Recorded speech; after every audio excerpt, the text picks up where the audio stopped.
धड़कनें parties की इस वक्त बढ़ी हुई हैं क्योंकि जो आंकड़े इस वक्त सामने हैं आगे क्या इसके, क्योंकि नतीजे 3 दिसंबर को सबके सामने होने वाले हैं। और ब्रेक पर जाने से पहले राजस्थान की आपने तस्वीर देखी थी, लेकिन मध्य प्रदेश की तस्वीर, कुल सीट 230 और अलग अलग एग्जिट पोल के आंकड़े किस पार्टी को कितनी सीटें अनुमानित इस वक्त देते हुए नजर आ रहे हैं वो जरूर इस वक्त आपको नजर आ रही है। लेकिन क्योंकि मेहमानों का पैनल हमारे साथ मौजूद है और खासतौर से मध्य प्रदेश में भी अगर आप बात करेंगे तो स्टार कैंपेनर के तौर पर प्रधानमंत्री मोदी ने आखिरी लम्हों में कई प्रचार किए, कई रैलियां, रोड शो उनकी तरफ से किया गया।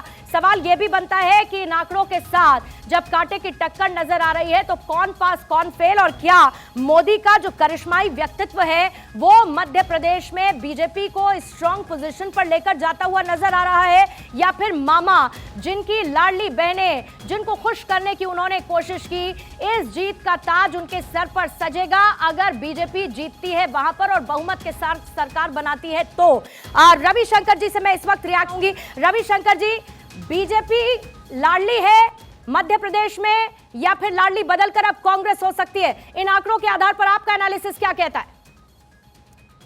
जी, निश्चित रूप से जो शुरुआती दौर में अगर आप 1-2 महीना पहले की बात करें तो मध्य प्रदेश में जो भाजपा की स्थिति थी और जिस ढंग से नए नए प्रयोग किए गए और छत्रपों को किनारे कर दिया गया, लेकिन अंत में ये लाडली स्कीम से ही एक उम्मीद दिखी है, एक उम्मीद की राह भाजपा को दिखी है। और निश्चित रूप से जो प्रशंसक हैं इस स्कीम से, जिन लोगों को फायदा मिलेगा, जिनको मिलता रहा है, निश्चित रूप से उसने अपना प्रभाव दिखाया है। और मान लीजिए 2 से 3% का भी अगर मतों का इजाफा बीजेपी के पक्ष में होता है तो वह उसके सरकार बनाने में मदद करेगा।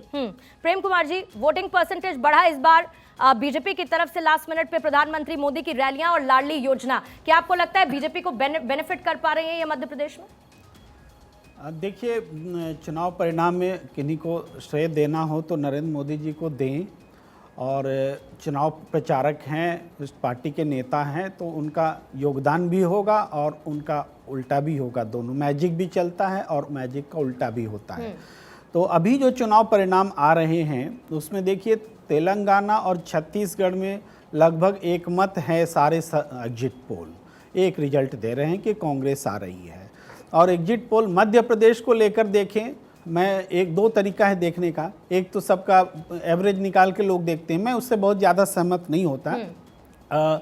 नंबर ऑफ पोल्स को आप देखिए कि 4 किसके पक्ष में है, 3 किसके पक्ष में है, इस हिसाब से तो ये 50-50 दिख रहा है कि आधे एग्जिट पोल बीजेपी को जिता रहे हैं, आधे एग्जिट पोल कांग्रेस को जिता रहे हैं। तो हम इसको मान रहे हैं कि डायसी में चलिए, पलड़ा बराबरी का है, आप ये कह सकते हैं। अक्षर जी, जल्दी से हिंदुत्व की पिच किसकी ज्यादा मजबूत नजर आ रही है आंकड़ों के आधार पर?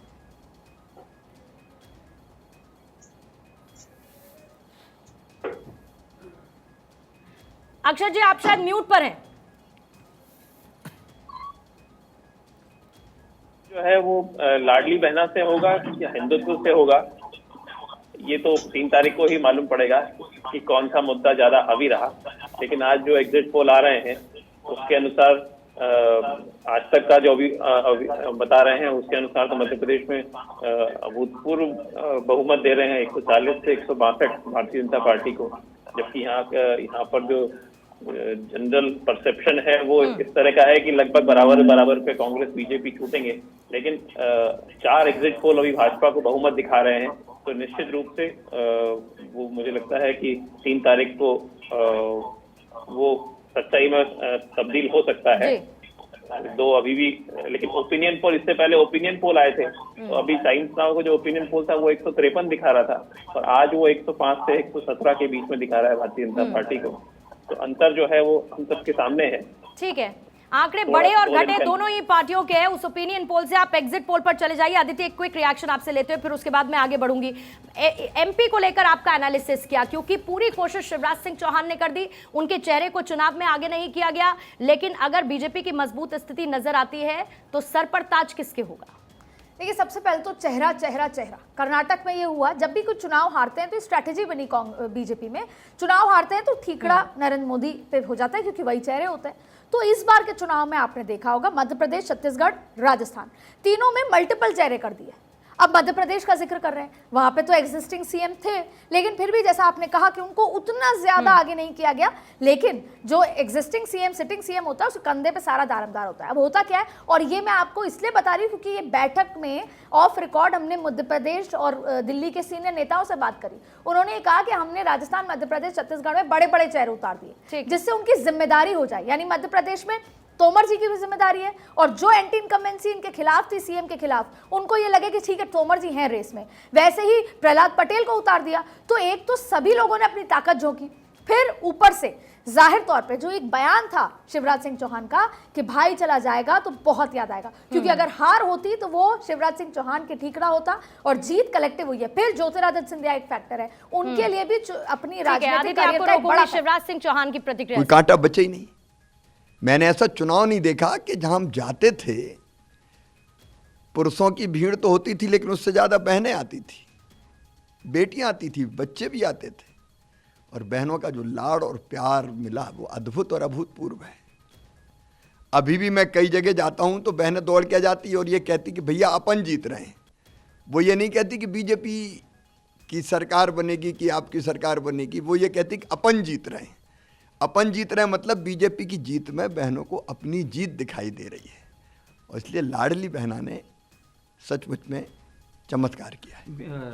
वोटिंग के बाद हमारे बीजेपी की भी कई नेताओं से बात हुई, अनौपचारिक चर्चा में भी आप 140 तक पहुंचे। बीजेपी के अन्य नेता भी 140 तक नहीं पहुंच पा रहे, 120, 25, 130 तक ही पहुंच पा रहे थे। लेकिन ये तो मतलब जिस तरीके से बताया जा रहा है, आप 40 तक सबसे हाईएस्ट आपका था, लेकिन अब ये तो उम्मीद से भी थोड़ा ज़्यादा। देखो, मैंने केवल संभल के बोला था, लेकिन मैंने कई जगह ये कहा कि जिस ढंग से बहनों का स्नेह और प्रेम मिल रहा है और जनता की जैसी भीड़ उमड़ रही है, नतीजे अप्रत्याशित आएंगे, अभूतपूर्व आएंगे। सर, कांग्रेस भी दावा कर रही है, हालांकि अब मुझे कुछ कहना नहीं है, उनको दावा करने का अधिकार है भाई, उनको दावा करने दीजिए।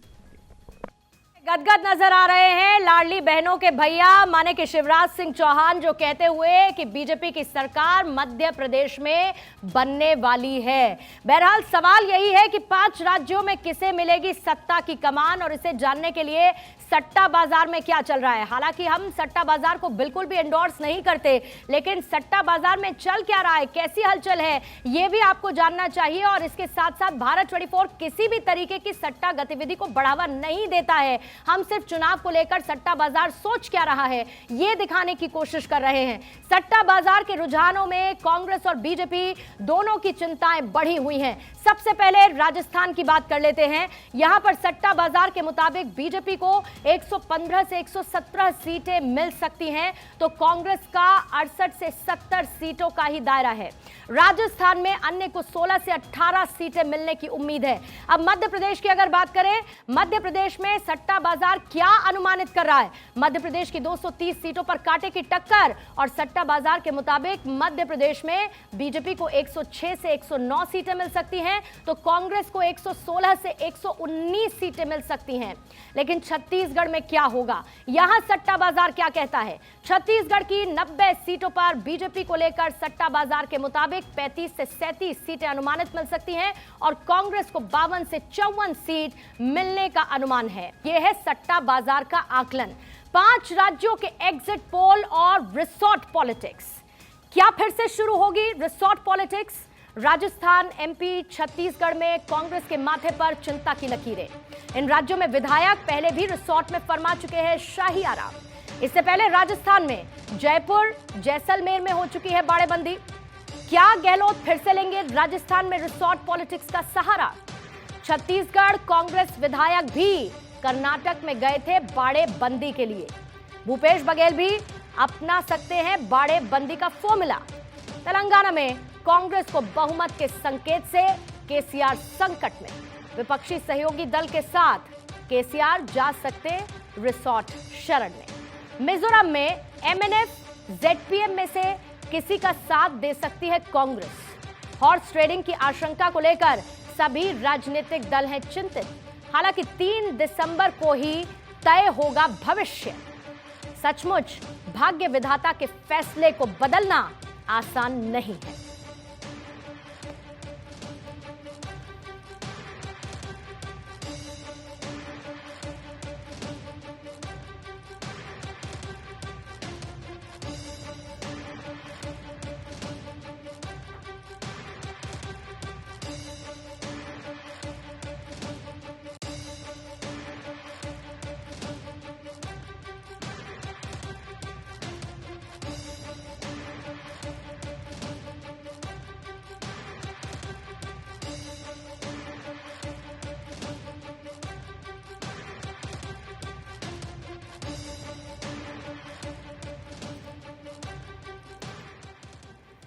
देखिए किस तरीके से रिसोर्ट पॉलिटिक्स की शुरुआत हो चुकी है। निखत, डर किसको किस चीज का सता रहा है?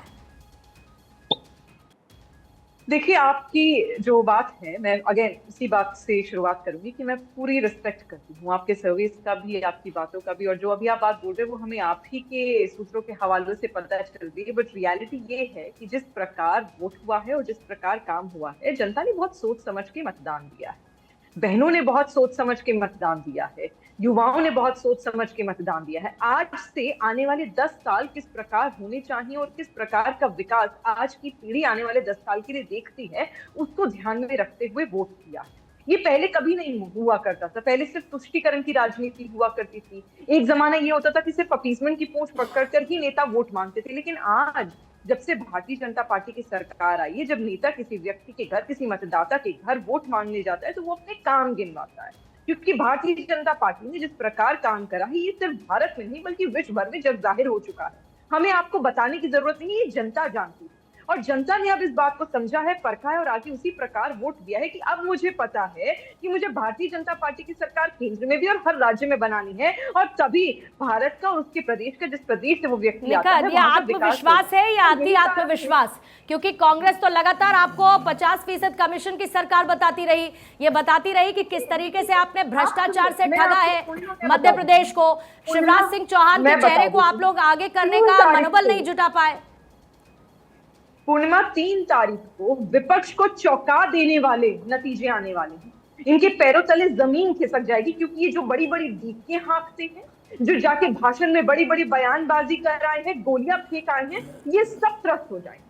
इन सब का नष्ट होना तय है, क्योंकि 3 तारीख को जब आप देखेंगे और आप मैं भी हूँ, 2 दिन में नतीजे आ जाएंगे और भारतीय जनता पार्टी की सरकार जो मजबूती से पूर्ण बहुमत से बनने वाली है, तो ये वक्त में झांकेंगे कि किस प्रकार हम अपनी सरकार यहाँ पर खड़ी कर दे। क्योंकि इंडी गठबंधन, जो इन लोगों का घमंडिया गठबंधन हुआ था, जिसमें इतनी भी ताकत नहीं थी कि एक राज्य की भी सरकार या एक राज्य का भी चुनाव मिलजुल कर लड़े, जो लोकसभा की बात करती है, खुद अपने आप टटोलेंगे कि किस प्रकार का हमने वादा कर दिया और आने वाली जो लोकसभा के चुनाव है उसकी चुनौती को हम कैसे उसका सामना करेंगे। क्योंकि ना ही ये लोग अकेले सक्षम है चुनाव लड़कर जीतने के, और ना ही एक साथ लड़कर जीतने के सक्षम है, और इसका खुद इन्होंने परिचय दिया।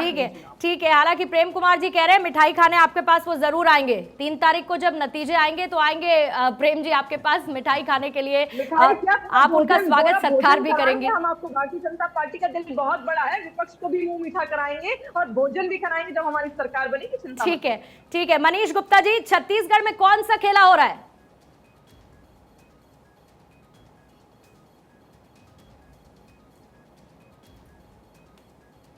मनीष गुप्ता दिख नहीं रहे। मनीष जी, अवधेश जी, आपको लगता है कोई खेला हो रहा है छत्तीसगढ़ में? रिसोर्ट पॉलिटिक्स वाली जो खबर मैंने बताई। नहीं, हो सकता है थोड़ा सचेत हो, क्योंकि उन्होंने अभी अपना सर्वे कराया होगा। अभी सरकार है, उनके पास इंटेलिजेंस है, तो अगर ऐसी रिपोर्ट है कि उनको बहुमत नहीं आ रही है या दोनों को बराबर आ रही है तो उसकी कोशिश करेंगे। क्योंकि भारतीय जनता पार्टी सत्ता से बाहर है और बहुमत नहीं आ रहा है, तो और मान लीजिए कुछ निर्दलीय जीत जाते हैं तो कुछ भी हो सकता है, नहीं भी हो सकता है। तो वो कर रहे हो अगर ये खबर सही है तो। लेकिन ये भय चुनाव के पहले कांग्रेस के अंदर क्यों पैदा हो रहा है?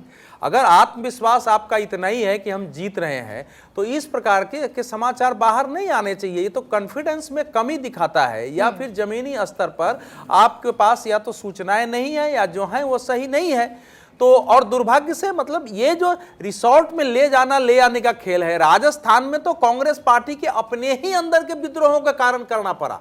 राजस्थान में दूसरी पार्टी खेल नहीं कर रही थी, क्योंकि इस स्थिति में नहीं था कि 24, 25, 26 लेकर के और बना दे। तो कांग्रेस को अपनी पार्टी के अंदर से भी ये है, जो भी हो भारतीय राजनीति में जनता जिसको बहुमत देगी, अगर मान लीजिए कांग्रेस को बहुमत आ जाएगी तो रिसोर्ट का क्या करेंगे? दूसरी पार्टी करेंगे। बीजेपी को बहुमत आ जाएगी तब भी रिसोर्ट का कोई अर्थ नहीं होगा। राजस्थान का चुनाव परिणाम जो है वो पिछली बार भी बीजेपी और कांग्रेस में सीट का बहुत अंतर था। तो इसीलिए राजस्थान में जिस समय की वो बात लेकिन ऐसे तो फिर सर मध्य प्रदेश में अगर कहेंगे तो चुनाव तो फिर कांग्रेस जीतेगी ना। लेकिन ऐसा है लेकिन सरकार फिर बीजेपी ने बना ली। नहीं, मध्य प्रदेश में पिछली बार भी कांग्रेस को 114 सीटें थी, 109 सीटें बीजेपी की थी।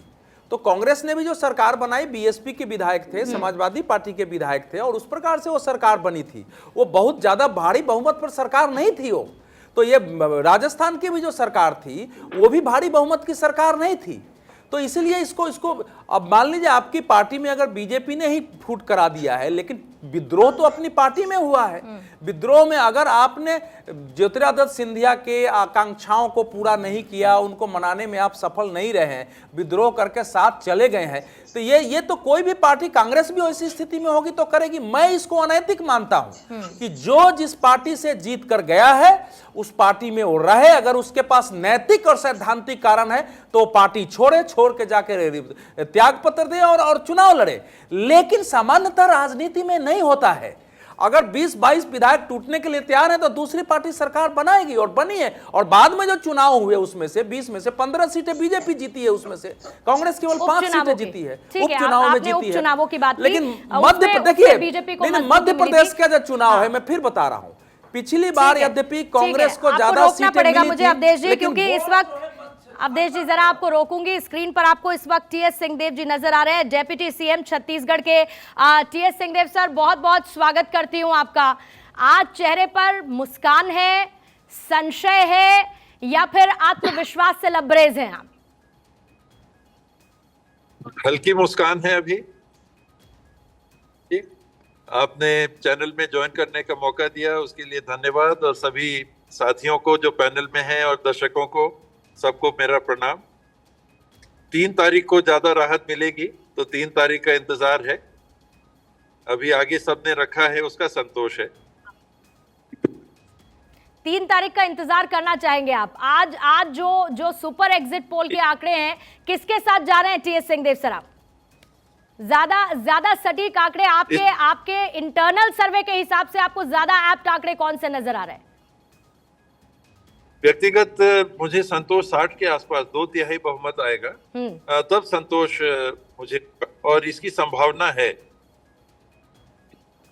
लेकिन सिंहदेव सर, अगर मैं पूछ पाऊं आपसे ये सवाल, और ये सवाल आज पहली बार पूछूंगी नहीं मैं आपसे, लेकिन आपने कहा कि अब भी इलेक्शंस थे इसलिए मैंने ज्यादा कुछ बोला नहीं, अब तो इलेक्शंस भी हो चुके हैं।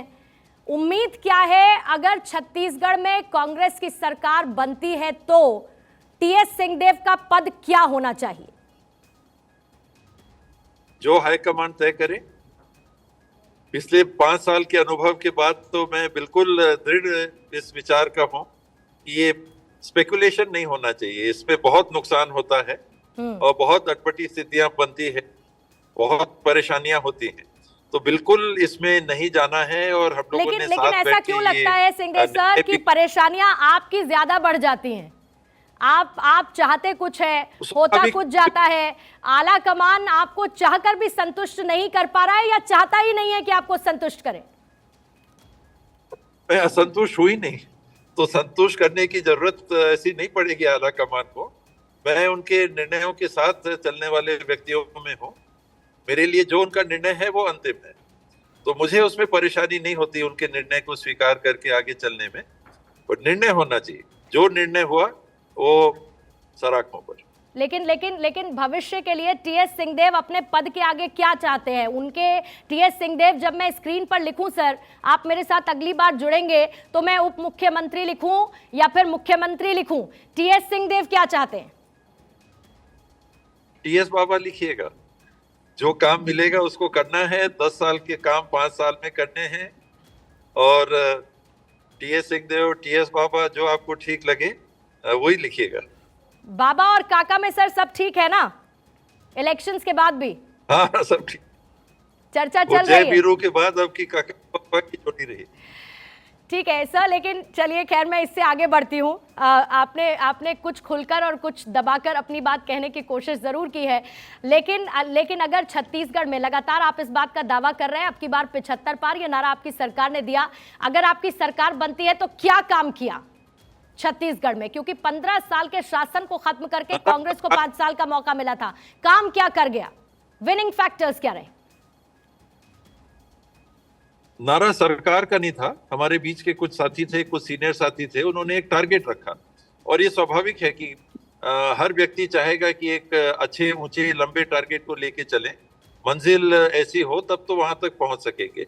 अगर 50 का हम टारगेट लेके चलेंगे तो हासिल क्या करेंगे? तो वो उस बाबत वो बात मतलब आप ये कह रहे हैं ओवरवेलमिंग में, आप देखें- ओवरवेलमिंग भाव में कह दिया गया कि अब की बार 75 पार।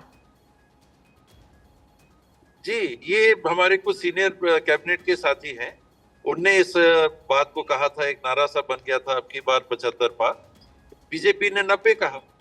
तो ये चुनाव के पहले की प्लानिंग रहती है, वो ठीक है, अपने जगह रहती है। रियलिस्टिक जो बातें हैं वो मुझे तो, मैंने हमेशा कहा कि 2/3 कम से कम आएगा या उससे नीचे आएगा तो मुझे निराशा होगी, क्योंकि काम किया। काम आपने पूछा तो फार्मर्स को, जो वहाँ सबसे बड़ी फसल खेत में धान की होती है, धान का भाव हिंदुस्तान में उतना नहीं कहीं भी राज्य में जितना कि छत्तीसगढ़ में। गन्ने का भाव इतना कहीं नहीं देश में जितना छत्तीसगढ़ में है। मक्के की खरीदी के लिए फैक्ट्री लगा के व्यवस्था करना, मैं समझता हूँ कि छत्तीसगढ़ में इसने बड़ी उपलब्धि हासिल की। वन अंचल है, वहाँ तेंदूपत्ता जिससे बनती है, उसका भाव उतना जितना देश में कहीं नहीं। हमने फॉरेस्ट राइट्स एक्ट को सामुदायिक अधिकार ग्राम सभाओं को दिए, कम से कम 3 से 4 हजार ग्राम सभाओं को हमने उपलब्ध कराए। मैं समझता हूँ कि ये बड़ी उपलब्धि है। पेशा नियम पेंडिंग थे बहुत दिनों से, उनको लागू किया। शहरी क्षेत्रों में छोटे भूखंडों की रजिस्ट्री के ऊपर रोक लग गई थी, 5 डिसमिल से नीचे आपकी अगर संपत्ति है तो आप बेच नहीं सकते, उसको हमने खोला। पेंशन कुछ बढ़े, मितानिन है जो आशा वर्कर्स कहते हैं, उनके पारिश्रमिक को बढ़ाया। आंगनबाड़ी कार्यकर्ता सहायिका हैं, उनके पारिश्रमिक को बढ़ाया। कुछ पेंशन को बढ़ाया। करना बाकी रहता है। तो आपको लगता है कि जो माइनस फैक्टर्स थे वो बहुत ज्यादा जनता को बहुत ज्यादा इफेक्ट नहीं किया, फिर चाहे वो धर्म परिवर्तन के मामले हो, चाहे सांप्रदायिक हिंसा के मामले हो, या फिर जो संविदा कर्मचारियों की सेवाओं को नियमित करने का जो आपका एक अधूरा वादा हो, आपको लगता है कि बहुत ज्यादा ये उनको डेंट करते हुए नजर नहीं आए और आपके पक्ष में उन्होंने वोट दिया होगा? संविदा कर्मचारियों के मुद्दे का नुकसान हुआ होगा, ऐसा मेरा मानना है। वो हमने कहा था, उसको हम नहीं कर पाए। धर्मांतरण तो हुआ ही नहीं छत्तीसगढ़ में उस पैमाने का जैसी की बात होती है। अपितु भारतीय जनता पार्टी या आरएसएस की कुछ अनुषंगिक संगठन है, इन लोग अल्पसंख्यक समुदाय के मृत्यु के बाद मुर्दों को दफनाने के लिए एक अड़चन पैदा कर रहे थे, आंदोलन कर दे रहे थे, मुर्दों को गड़े हुए मुर्दों को उखाड़ दे रहे थे, निजी जमीन में गड़ने नहीं दे रहे थे। ये विशेष करके बस्तर क्षेत्र के 3-4 जिलों में इन लोगों ने ऐसी मुहिम चलाई। हिंदू मुस्लिम की बात कहीं ऐसी आई नहीं। इंजीनियर करने की कोशिश की गई, कवर्धा में कोशिश की गई, साजा में कोशिश की गई, लेकिन छत्तीसगढ़ में ऐसी परंपरा कभी जाति वाली, धर्म वाली ऐसी रही नहीं। तो मुझे नहीं लगता है कि छत्तीसगढ़ में ऐसे मुद्दों का प्रभाव पड़ेगा। ठीक है, यानी कि ये जबरदस्ती के बनाए गए मुद्दे जिनको लेकर आरोप लगा, आप ये कह रहे हैं, और बहुत ज्यादा इससे जनता को ना फर्क पड़ा ना सरकार को, यानी कि कांग्रेस को फर्क पड़ा। एक अंतिम सवाल करते हुए टीएस सिंहदेव सर, आपका थैंक यू मैं कहूंगी। अंतिम सवाल मेरा यही है कि ये सुपर एग्जिट पोल के नतीजे आने के बाद क्या आला कमान को आपने फोन किया या आला कमान से बात करने की आपकी प्लानिंग आज है क्या? हम लोग तो पहले ही मिल लिए। खड़गे सर से कल टाइम मांगा था, मिल गया था, तो उनको प्रणाम करके आ गए थे। सोनिया जी से मंच से दुआ सलाम हो पाए थे। राहुल जी केरल में हैं, प्रियंका जी को भी संदेश भेज दिया था। जहां जहां जैसे जैसे मिल सके वो कल ही हो गया था एग्जिट पोल के पहले जी। और बाकी हम लोग का बिल्कुल एक है कि हाईकमांड जो तय करेगा वो हम लोग को स्वीकार। बहुत बहुत शुक्रिया टीएस सिंहदेव सर हमारे साथ जुड़ने के लिए। टीएस सिंहदेव छत्तीसगढ़ के डिप्टी सीएम को इस वक्त आप सुन रहे थे। बहुत बहुत शुक्रिया सर, आपने समय दिया, और जो आला कमान तय करेगा वही अंतिम फैसला होगा, ये इस वक्त टीएस सिंहदेव कह रहे थे, जिनको अभी अभी आपने सुना।